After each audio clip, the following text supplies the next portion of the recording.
आज के लेक्चर में हम डिस्कस करेंगे चैप्टर नंबर 13 करंट इलेक्ट्रिसिटी का टॉपिक नंबर 13.10 जिसका टाइटल है व्हीटस्टोन ब्रिज। ये टॉपिक इस पूरे चैप्टर में से मोस्ट इम्पॉर्टेंट टॉपिक है। व्हीटस्टोन ब्रिज क्या है? व्हीटस्टोन ब्रिज एक ऐसी डिवाइस है, एक ऐसा इलेक्ट्रिकल सर्किट है जिसके थ्रू हम किसी भी रेजिस्टर की रेजिस्टेंस को मेजर कर सकते हैं। सो हम इसको डिफाइन करते हैं, Wheatstone bridge is an electrical circuit या Wheatstone bridge is a device which is used to measure unknown electrical resistance. अगर हमें 4 रेजिस्टेंस दे दी जाएं और उन चारों में से एक रेजिस्टेंस की वैल्यू अननोन हो, तो उस अननोन रेजिस्टेंस की वैल्यू को हम इस व्हीटस्टोन ब्रिज के थ्रू मेजर कर सकते हैं। इन्वेंशन की बात की जाए तो 1833 में समुएल हंटर क्रिस्टी ने सबसे पहले इस डिवाइस को इन्वेंट किया और ठीक उसके 10 साल बाद यानी कि 1843 में चार्ल्स व्हीटस्टोन ने इस डिवाइस में कुछ इम्प्रूवमेंट की और आज हम इस डिवाइस को इन्हीं साइंटिस्ट के नाम पर व्हीटस्टोन ब्रिज के नाम से जानते हैं। कंस्ट्रक्शन की बात की जाए तो इस डिवाइस की कंस्ट्रक्शन बहुत ही सिंपल होती है। इस डिवाइस के अंदर 4 रेजिस्टर्स को इस तरह से कनेक्ट किया जाता है कि एक क्लोज सर्किट बने। इस डायग्राम में आप देख सकते हैं कि एक रेजिस्टर है R1, एक रेजिस्टर है R2, एक रेजिस्टर है R3 और एक रेजिस्टर है R4 और इन चारों को हमने कुछ इस तरह से कनेक्ट किया है कि हमारे पास एक क्लोज पाथ जो है वो बन रहा है। उसके बाद एक बैटरी होती है जिसकी ईएमएफ को हम यहाँ पर ई से शो करवा रहे हैं और एक सेंसिटिव गैल्वानोमीटर को अटैच किया जाता है। सेंसिटिव गैल्वानोमीटर ऐसा गैल्वानोमीटर होता है जिसमें से अगर थोड़ा सा भी करंट पास करेगा तो वो गैल्वानोमीटर डिफ्लेक्शन शो करवाएगा। सो इस क्लोज सर्किट के जो 4 वर्टिसेस बन रहे हैं, इन 4 वर्टिसेस को मैंने नाम दे दिया A, B, C, D। A और C ये जो 2 वर्टिसेस हैं, इन 2 वर्टिसेस के साथ हमने एक बैटरी जिसकी EMF E है उसको कनेक्ट किया है और जो रिमेनिंग 2 वर्टिसेस हैं B एंड D, यहाँ पर एक सेंसिटिव गैल्वानोमीटर जिसकी रेजिस्टेंस को हम RG से यानी कि रेजिस्टेंस ऑफ गैल्वानोमीटर से शो करवा रहे हैं उसको कनेक्ट किया हुआ है। अगर आप चाहें तो इसी गैल्वानोमीटर को A और C के साथ कनेक्ट कर लें और बैटरी को B और D के साथ कनेक्ट कर लें, ये आपकी मर्ज़ी की बात है। अब हमने क्या करना है, हमने एक्चुअली ये कैलकुलेट करना है कि अगर मिसाल के तौर पर R1, R2 और R3 अगर ये तीनों रेजिस्टर्स नोन हैं यानी कि हमें इनकी रेजिस्टेंस की वैल्यू पता है और जो R4 है इसकी वैल्यू हमें नहीं पता कि ये कितनी ओम की रेजिस्टेंस है, तो हम किस तरह से इस व्हीटस्टोन ब्रिज को सॉल्व करते हुए इस अननोन रेजिस्टेंस की वैल्यू को कैलकुलेट कर सकते हैं। तो आप देख सकते हैं कि इस सर्किट के अंदर हमारे पास 3 लूप्स यानी कि 3 क्लोज पाथ जो हैं वो बन रहे हैं। एक क्लोज पाथ है हमारे पास A, B, D, A। दूसरा क्लोज पाथ है हमारे पास C, D, B, C और तीसरा क्लोज पाथ है हमारे पास A, D, C, A। तो हमने क्या किया, इस क्लोज पाथ को मैं नाम दे देता हूँ लूप 1 का और मैंने यहाँ पर लिख भी दिया है कि ये लूप कौन सी है, A, B, D, A। अगर हम इस लूप के अंदर किरचॉफ्स सेकंड रूल को अप्लाई करते हैं यानी कि KVL को अप्लाई करते हैं, तो देखिए हमारे पास इक्वेशन कुछ इस तरह से बनेगी। मैं यहाँ से स्टार्ट ले रहा हूँ और अगेन मैं इसी पॉइंट के ऊपर आके स्टॉप कर जाऊँगा। अच्छा, मैंने आपको बताया था कि जब भी हम KVL को अप्लाई करेंगे तो सबसे पहले हमने अपनी लूप्स के अंदर करंट को डायरेक्शन देनी है और क्योंकि यहाँ पर 3 लूप्स हैं तो तीनों लूप्स के अंदर करंट की डायरेक्शन बिल्कुल सेम होनी चाहिए। जैसे मैं यहाँ पर अज्यूम कर रहा हूँ कि तीनों लूप्स के अंदर जो करंट है वो क्लॉकवाइज डायरेक्शन में फ़्लो कर रहा है। अगर आप चाहें तो इन तीनों लूप्स के अंदर जो करंट की डायरेक्शन है वो एंटी क्लॉकवाइज भी ले सकते हैं, लेकिन इस बात का ध्यान रखना है कि तीनों लूप्स के अंदर जो करंट की डायरेक्शन है वो सेम होनी चाहिए।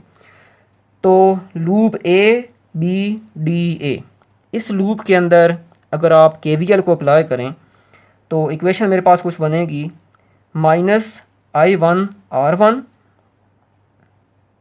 उसके बाद RG। अब करंट मैंने आपको बताया था कि जिस लूप के लिए हम इक्वेशन लिख रहे हैं उस करंट को पहले लिखेंगे और साथ वाली लूप में जो करंट है उसको क्या कर देंगे, माइनस कर देंगे। तो मैं इक्वेशन लिख रहा हूँ इस लूप के लिए, तो इस लूप में करंट है I1 और साथ वाली लूप में करंट है I2। तो इसको मैंने क्या करूँगा, I1 में से माइनस करूँगा। क्यों? क्योंकि RG जो गैल्वानोमीटर की रेजिस्टेंस है उसमें से करंट I1 भी पास कर रहा है और इसमें से करंट I2 भी पास कर रहा है। उसके बाद यहाँ से चलते आए, यहाँ पर पहुँच गए हम -R3 इंटू, अब current I1 -I3 is equal to 0। तो इसको मैंने बोल दिया इक्वेशन नंबर 1। अब सेकंड जो लूप है, इस लूप के ऊपर केवीएल को अप्लाई करें और इस लूप का नाम BCDB, BCDB।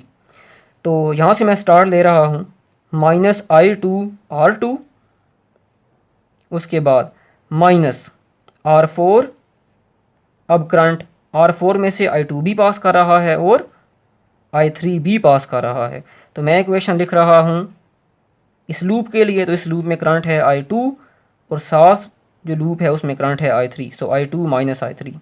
तो यहाँ से आ गए हम, यहाँ से जाएं ऊपर, resistance of galvanometer RG into I2 -I1 is equal to 0। तो ये हमारे पास दो जो हैं वो इक्वेशंस बन गई। अब यहाँ पर एक कंडीशन हम अप्लाई करेंगे। वो कंडीशन ये है कि अगर हम अपनी अननोन रेजिस्टेंस की वैल्यू को कैलकुलेट करना चाहते हैं तो हमारी इस व्हीटस्टोन ब्रिज को बैलेंस होना चाहिए। बैलेंस होने का मतलब ये है कि जो गैल्वानोमीटर है इसको ज़ीरो डिफ्लेक्शन शो करवानी चाहिए, यानी कि गैल्वानोमीटर में से किसी तरह का कोई करंट फ्लो नहीं करना चाहिए।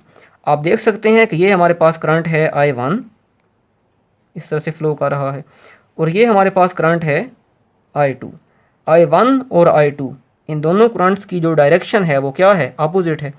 इसका मतलब हुआ कि जब I1 और I2 ये दोनों करंट्स बराबर हो जाएंगे तो गैल्वानोमीटर में से किसी तरह का कोई करंट फ्लो नहीं करेगा और गैल्वानोमीटर हमें ज़ीरो डिफ्लेक्शन शो करवाएगा और हम कहेंगे कि हमारी जो व्हीटस्टोन ब्रिज है वो क्या हो चुकी है, बैलेंस हो चुकी है।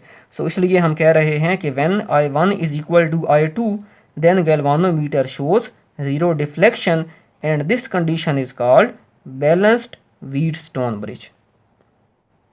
तो इक्वेशन नंबर 1 को उठाएं, उस इक्वेशन को रीअरेंज किया जस्ट और इस इक्वेशन को बोल दिया इक्वेशन नंबर 4। इसी तरह से जो दूसरी लूप से इक्वेशन आई थी, इक्वेशन नंबर 2, उसको यहाँ से उठाया और उस इक्वेशन को भी क्या कर लिया, रीअरेंज कर लिया। अब बैलेंस्ड ब्रिज की जो कंडीशन है उसको हम अप्लाई करेंगे इन दोनों इक्वेशंस के अंदर, यानी कि I1 और I2 को क्या होना चाहिए, इक्वल होना चाहिए। गैल्वानोमीटर में से किसी तरह का कोई करंट फ्लो नहीं करना चाहिए। सो हमने क्या किया, यहाँ पर I1 की जगह पर पुट कर दिया I2 R1 R1, और यहाँ पर जब I1 की जगह पर I2 पुट करेंगे तो I2 से कैंसिल हो जाएगा और ये सारी टर्म क्या हो जाएगी, ज़ीरो हो जाएगी, is equal to R3 into I1 minus I3।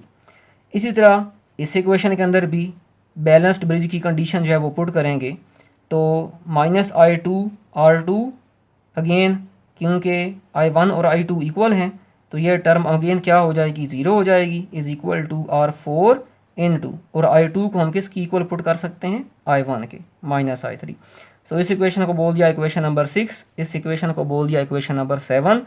अब अगर आप इक्वेशन नंबर 6 को इक्वेशन नंबर 7 के साथ डिवाइड कर दें, डिवाइड करने से क्या होगा, लेफ्ट हैंड साइड से डिवाइड हो जाएगी, राइट हैंड साइड से डिवाइड हो जाएगी।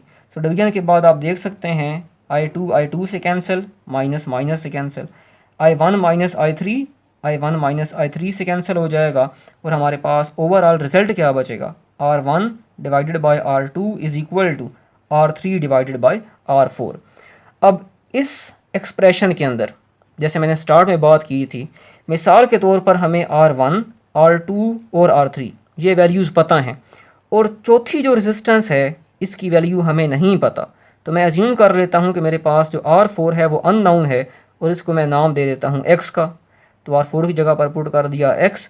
अब जब इस इक्वेशन को सॉल्व करेंगे तो मेरे पास अननाउन रेजिस्टेंस की वैल्यू आ जाएगी R2 into R3 divided bye R1, यानी कि जो नाउन रेजिस्टेंस हैं उनको जहाँ पर पुट करेंगे तो जो अननाउन रेजिस्टेंस है उसकी वैल्यू हमारे पास आ जाएगी। तो ये था हमारे पास व्हीटस्टोन ब्रिज।